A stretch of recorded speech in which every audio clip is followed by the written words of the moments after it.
What's up, everybody? Welcome back to my channel and welcome to my back office.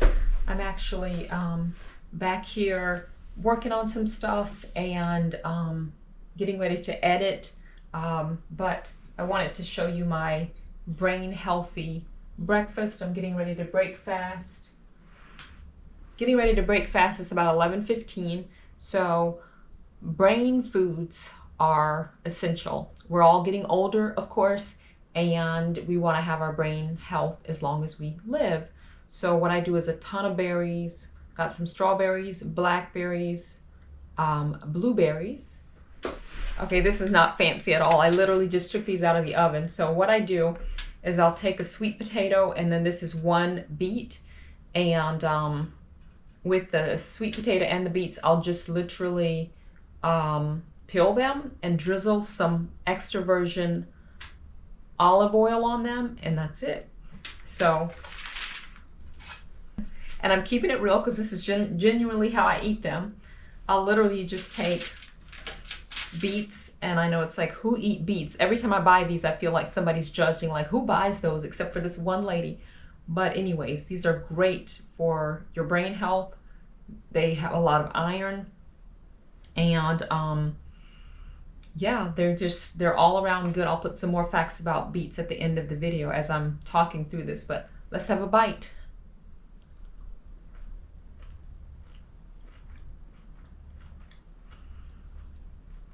Good, tastes like beets.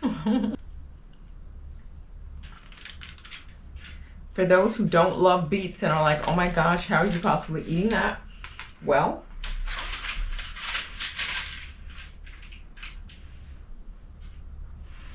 okay, so what I did is I took beets and the sweet potato, combined them. If you really hate the taste of beets, you can always mix it with something else to make it more tolerable.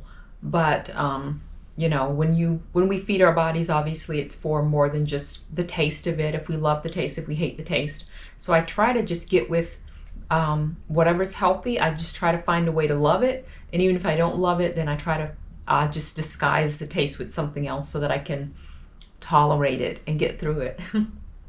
So I'm gonna have this bite of beets. It's possible to eat beets. Here we go.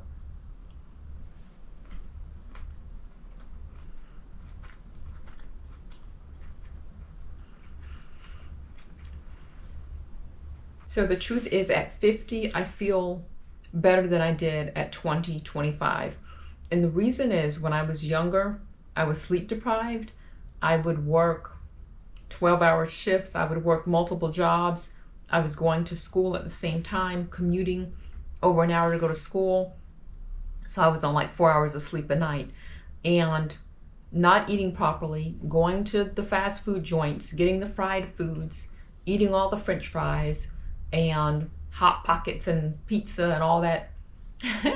It actually tasted very good. I'm not gonna front. That stuff tastes very good, but you know, I would be so sluggish and just tired and feeling like, not just feeling like, sometimes I would literally be working and just starting to nod off, like, and I would think, what is wrong with me? Why am I falling asleep at a young age? And I don't feel great. If you don't have energy, you feel that lack of energy. I felt good other than the lack of energy, but you know, there were no aches and pains. But the fact that you can't keep your eyes open, and every day that is the feeling that you have every day, it's such a dangerous thing to do. Because I don't know if I was, you know, then I just attributed it to being sleep deprived, but it could have been low iron, low this, low that, anemic. I'm sure there was, you know, well, that's the same as low iron, but I'm sure there was a lot going on. So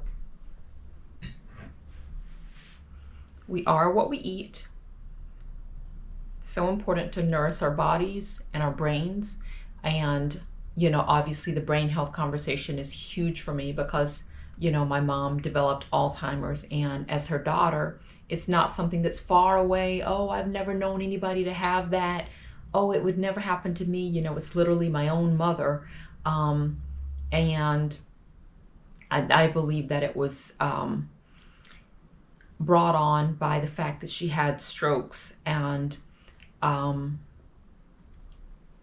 did not get immediate care after having a stroke, but kind of fell throughout the night and got up and continued to fall. And hours later, I discovered something was wrong, and that was this first stroke in 2017. And then by 2020, there was another stroke at the end of September.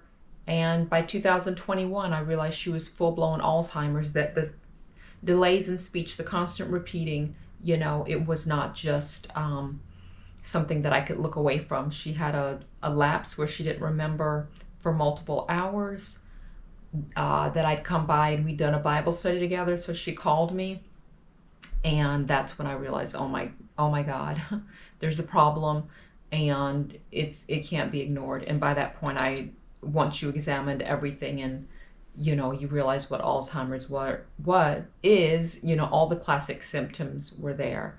And so this kind of thing, like what I'm eating as opposed to going for the pizza or whatever, it matters deeply to me, because as a 50-year-old woman, I can't deny what I've just gone through, what my mom just went through.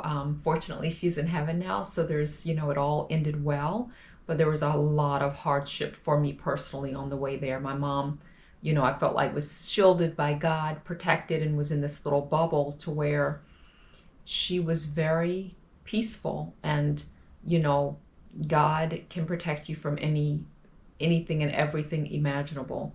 Alzheimer's didn't have her, God had her, but for sure, the disease and all of the, comprehension issues and speech delays. Speech eventually just vanished for the most part, except for one or two words here and there. So this is a big thing for me. Eat your healthy foods, know what your brain foods are, and enjoy them.